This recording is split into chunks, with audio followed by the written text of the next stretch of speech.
আসসালামু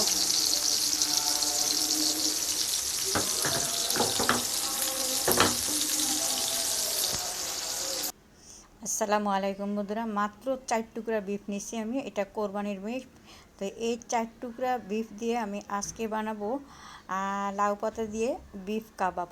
তো এই 4 টুকরা বিফকে আমি বটি দিয়ে পাতলা পাতলা স্লাইস করে কেটে নিছি। দেখেন পাতলা পাতলা করে নিছি। এখন এটাকে আমি শিলপাটায় ছেঁচে আরও পাতলা পাতলা করে নিব, যাতে জিনিসটা একদম সফট হয়ে যায়। তো তার আগে আমি লাউ পাতাগুলো ধুয়ে নিচ্ছি। তো এই লাউ পাতাগুলো 3 দিন আগে আমি ফ্রিজে রাখছি। আসলে করব করে রেসিপিটা করা হয় না, তো আজকে ভাবলাম যে করে নিই, কারণ পাতাগুলো নষ্ট হয়ে যাচ্ছে। তো সেই জন্য ভাবলাম যেমন করলামও তেমন। তো এই যে লাউ পাতার এই যে ডোকাটা দেখছেন পাতার মধ্যে, এই ডোকাটাও কিন্তু আমি চিকন চিকন করে কাঁচামরিচ কুচি যেভাবে করে এইভাবে করে কেটে কেটে নিব, যতগুলো আছে ততগুলাই। তো আমার পাতাগুলো সুন্দর মতো ধুয়ে হয়ে গেছে, এবং আমি বিফটা গরুর মাংসটাও দেখেন আমি শিলপাটার মধ্যে ছেঁচে নিয়েছি, সুন্দর করে পাতলা পাতলা করে নিয়েছি, একদম পাতলা পাতলা হয়ে গেছে। দেখছেন কত সুন্দর হয়েছে। এখন এইটার মধ্যে আমি যা যা মশলা দিব সেটা দেখিয়ে দিচ্ছি আপনাদেরকে। তো এইখানে মশলা হিসাবে আছে পেঁয়াজ কুচি, পেঁয়াজ বেরেস্তা, কাবাব মশলা, ধনিয়ার গুঁড়া, মরিচের গুঁড়া, তারপরে এলাচ, দারচিনি গুঁড়া, তারপরে হচ্ছে গিয়ে আপনার কাঁচামরিচ এবং পুদিনা পাতা পেস্ট। এইখানে কাঁচামরিচ এবং পুদিনা পাতা পেস্ট, আরও আছে আদার পেস্ট, রসুনের পেস্ট, সব কিছু অল্প অল্প করে নেওয়া।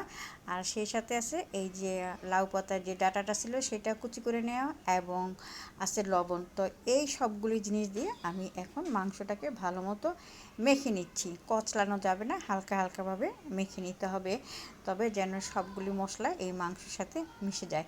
তবে এর মধ্যে আমি একটু তেল দিয়ে দিছি। তেল একটু আমি সামান্য পরিমাণে দিব, কারণ তেল পরবর্তীতে আবার দিতে হবে, সেই জন্য এখন তেল আমি কমিয়ে দিলাম। তো এবার আমি এই লাউ পাতার মধ্যে এই মাংসগুলা মেখে একটা একটা পিস করে, বা কোনোটার মধ্যে 2টা পিস করে, যেমন হয় আর কি, তেমনভাবে সুন্দর করে মুড়িয়ে নিব এবং একটা সুতার সাহায্যে বেঁধে নিব। দেখেন আমি মাংসগুলা লাউ পাতার মধ্যে মুড়িয়ে নিছি এবং একটা সুতার সাহায্যে সুন্দর করে পেঁচিয়ে নিছি, যাতে ভিতরের জিনিসটা বের হয়ে না যায়, সেদিকে খেয়াল রাখতে হবে। তো এই কাজটা একটু সময় নিয়ে করতে হবে, এটা কিন্তু সময় লাগে, তাড়াহুড়া করে করা যাবে না, তাহলে দেখা গেল যে কোনো জায়গায় ফাঁকা রইলো, সেইখান দিয়ে ভিতরের মশলাপাতি বের হয়ে যাবে। সেই জন্য এই কাজটা একটু ধীরে সুস্থে ঠান্ডা মাথায় এবং সময় নিয়ে করতে হবে। তো আমার সবগুলোই বাঁধা হয়ে গেছে, দেখছেন সবগুলোই আমি সুন্দর করে বেঁধে নিছি এবং সময় নিয়ে করছি। এখন আমি এই লাউ পাতাগুলি একটা ইয়ের মধ্যে, চালুনের মধ্যে ভাপে দিয়ে দেবো। আমি নিচে হাঁড়ির মধ্যে পানি দিছি, পানিটা গরম হয়ে গেছে, দেখেন ভাপ বেরোচ্ছে। এখন আমি এই চালুনের মধ্যে সবগুলি লাউ পাতার যে পেঁচানো কাবাবটা আছে সেটা একে একে সবগুলো দিয়ে দেব, এবং এটাকে আমি একটা ঢাকনার সাহায্যে ঢেকে দিব, কারণ ঢাকনা না দিলে তো হবে না, সিদ্ধ হবে না, ভিতরে যেহেতু বিফ আছে সেই জন্য এটাকে অবশ্যই ঢাকনা দিয়ে দিতে হবে। তো আমার বিফটা সিদ্ধ করা হয়ে গেছে, ঢাকনার সাহায্যে আমি 2বার কিন্তু উল্টিয়ে নিয়েছিলাম, যেটা আপনাদেরকে দেখানো হয় নাই।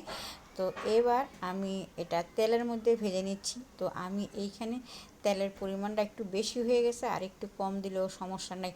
তো এইভাবে যদি আপনারা সরাসরি তেল দিয়ে না ভাজেন, যে ভিতরে যদি একটা সন্দেহ থেকে যায় যে মাংসটা সিদ্ধ হলো কি না, তো সেই জন্য এই তেলের মধ্যেই একটু পানি দিয়ে দিতে পারেন এবং সেটা ঢাকনা দিয়ে দিতে পারেন, যাতে তেলটাও মানে ইয়া হয়, ভাজা ভাজা হয় এবং সিদ্ধটাও পুরোপুরি হয়ে যায়। এটা কিন্তু ভাজা হয়ে গেছে এবং সিদ্ধ হয়ে গেছে, যদি কারো মনে সন্দেহ লাগে সেই জন্য টিপসটা বলে দিলাম আর কি। তো দেখেন আমি সবগুলা সুতা সারিয়ে নিছি ভাজার পরে। তো এখন একটা ভেঙে একটু খেয়ে দেখাচ্ছি যে দেখেন জিনিসটা কেমন হয়েছে। জিনিসটা কিন্তু দারুণ হয়েছে, গরম ভাতের সাথে একদম জমে যাবে। দেখেন কি সুন্দর হয়েছে, মাংসটাও কিন্তু শুদ্ধ হয়ে গেছে। তো আজকের রেসিপি এই পর্যন্তই। আল্লাহ হাফিজ।